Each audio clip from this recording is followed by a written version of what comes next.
こんにちは、アメサトルネです。今回は、こちらのイラストの制作過程をご紹介したいと思います。制作時間は、ラフに30分、線画に70分、着色に4時間10分で、トータル約6時間ほどかかりました。使用ソフトはクリップスタジオです。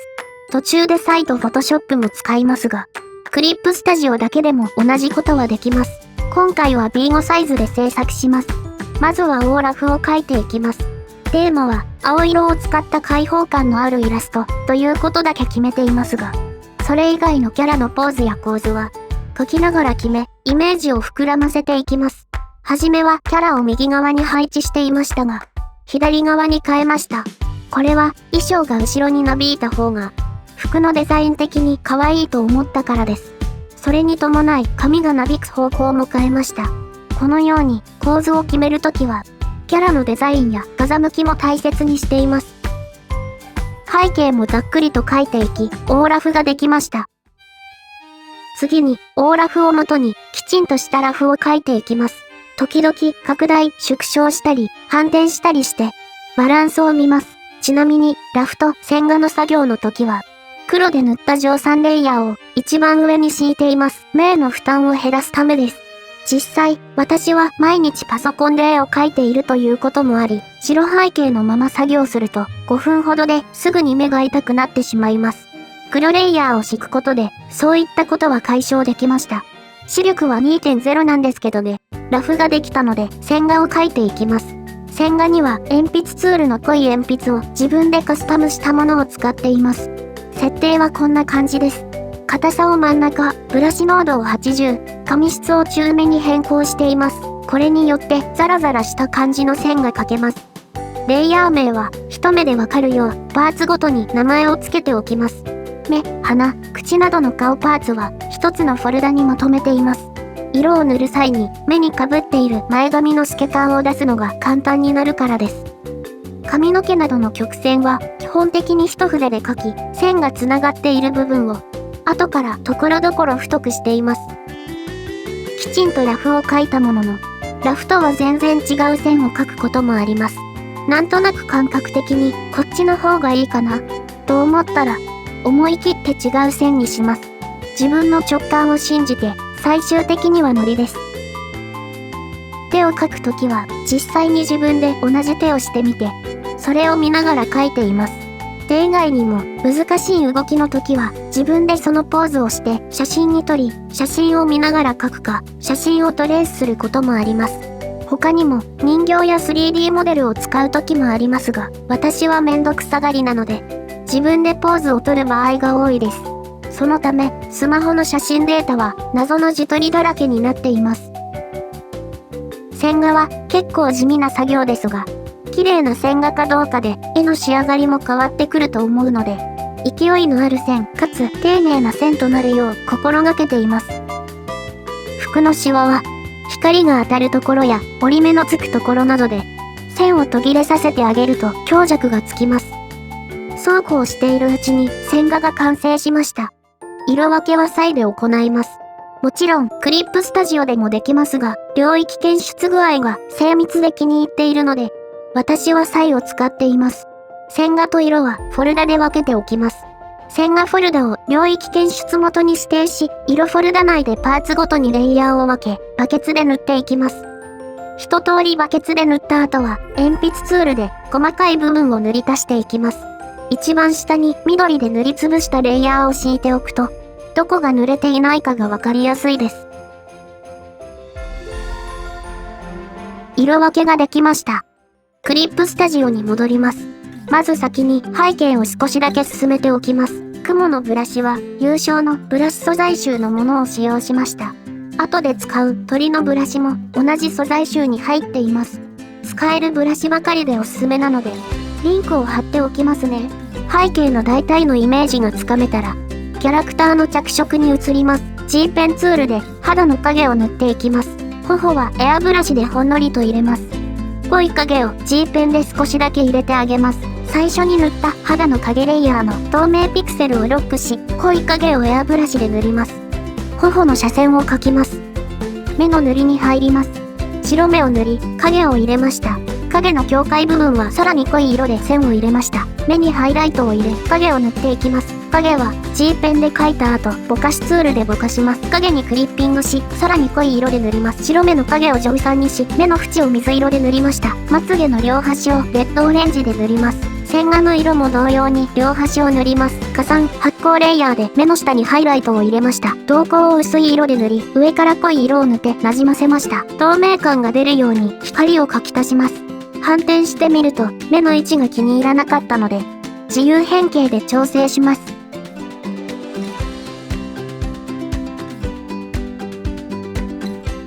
輪郭も気に入らなかったので描き直しました。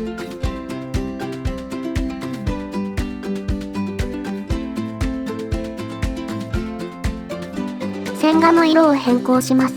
スカートなどの紺色の部分の線画は黒のままですが、それ以外は茶色系に変更しました。目のハイライトを加算発光レイヤーで光らせます。顔パーツフォルダにクリッピングし、前髪と被っている部分を塗っていきます。レイヤー不透明度は 60% ほどに下げています。エアブラシを使って足、手、胸をふんわりと塗ります。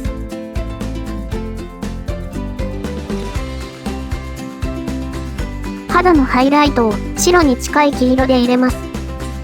爪を水色で塗り、可愛くします。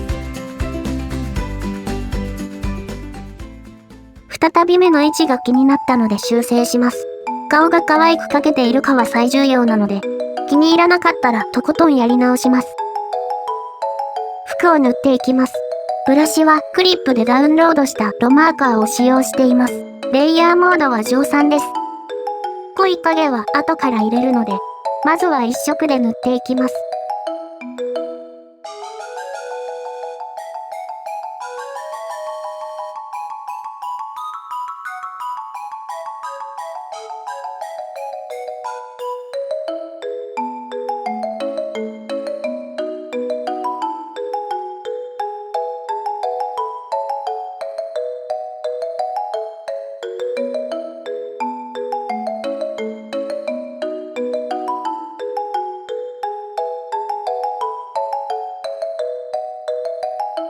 肌に近い部分にはほんのり肌色をのせ透明感を出します。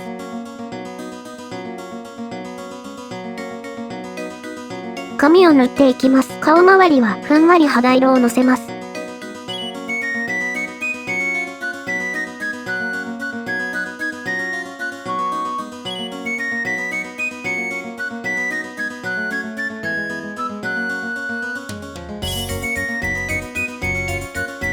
髪の塗りもロマーカーで塗っています。上3レイヤーで薄紫系の色を使っています。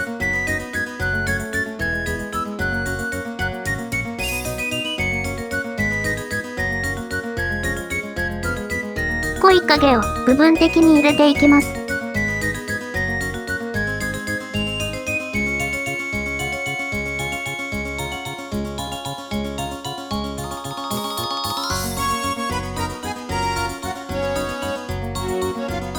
後ろの髪は前の髪よりも濃い色で影を塗った後、水色で反射光を塗ります。反射光には水色や緑、紫などをよく使っています。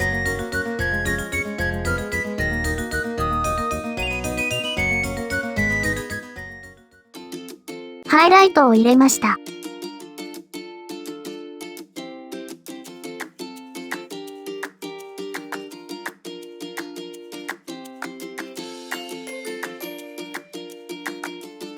ハイライトの下にうっすら影を入れます。これによりハイライトが引き立ちます。服にも反射光を水色で入れていきます。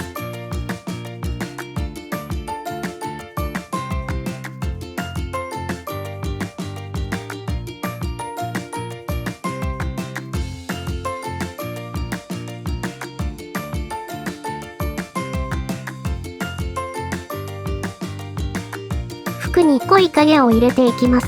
こんな感じで、どのパーツも大体、薄めの1影と濃いめの2影を入れています。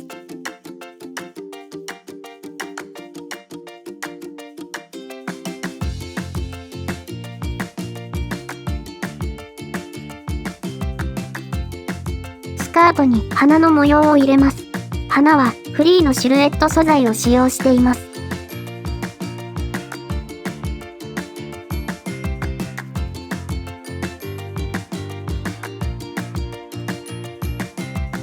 服にハイライトを入れます。レイヤーモードは加算・発光にしています。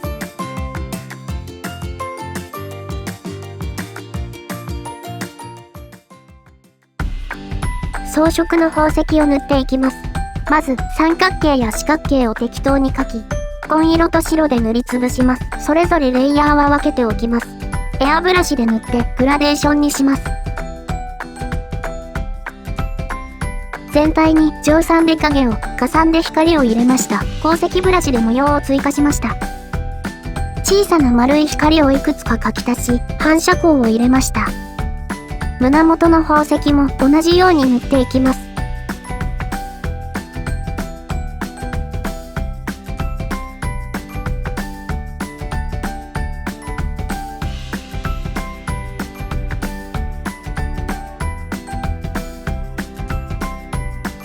宝石の周りを光らせたいので、上からオーバーレイで塗ります。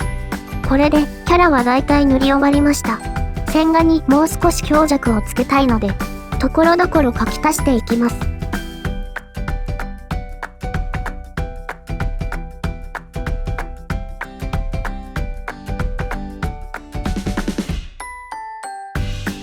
肌にも反射光を入れます。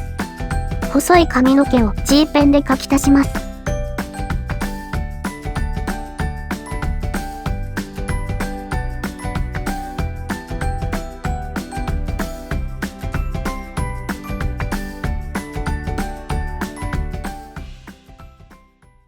フォトショップに移動します。キャラを統合したレイヤーを2枚複製し、さらに新規レイヤーも作成。その3枚を元のキャラレイヤーにクリッピングします。複製した上の1枚は、オーバーレイレイヤーで不透明度 18% にし、ぼかしガウスを半径50ピクセル前後でかけます。複製した下の1枚は、通常レイヤーで不透明度 6% にし、ぼかしガウスを半径10ピクセル前後でかけます。新規レイヤーの方は、オーバーレイレイヤーで不透明度 3% にし、全体を赤で塗りつぶします。さらに、もう1枚新規レイヤーを作りクリッピングし、オーバーレイで赤や黄色など好きな色を入れていきます。通常レイヤーにするとこんな感じです。クリップスタジオに戻り、背景を仕上げます。ブラシ素材集の鳥ブラシで鳥を配置していきます。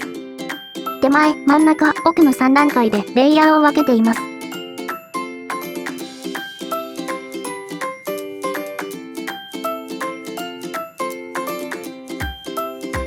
手前と奥をガウスぼかしでぼかします。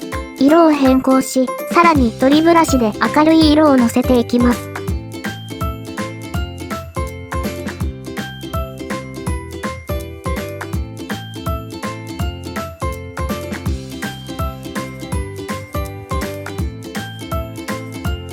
雲ブラシでもう少し雲を増やします。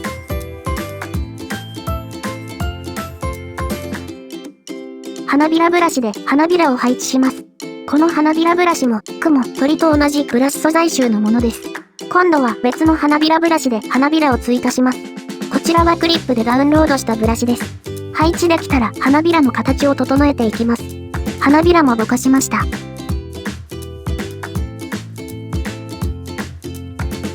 覆い焼き、発光で光を、蒸散で影を入れます。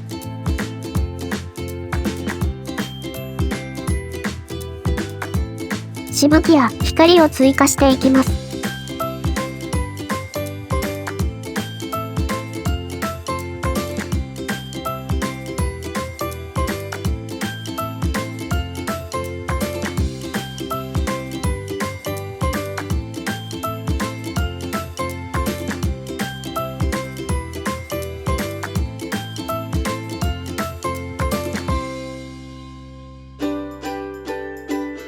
背景の色が重かったので、手前の鳥の色を変え、オーバーレイで中央を水色、下をピンク系で塗りました。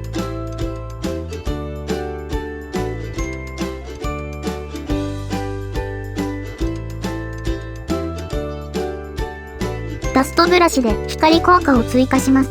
空間の広がりを出すために、あえて見切らせている部分もあります。新規レイヤーをキャラレイヤーにクリッピングし、オーバーレイでところどころ水色を塗って背景となじませます。奥にある右手も同様に水色で塗り、奥行きを出します。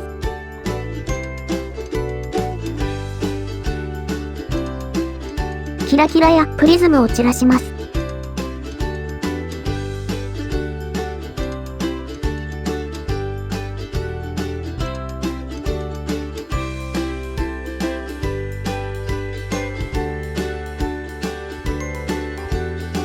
ダストブラシで描いたレイヤーを複製し、複製元のレイヤーを水色で塗りつぶしガウスぼかしをかけます。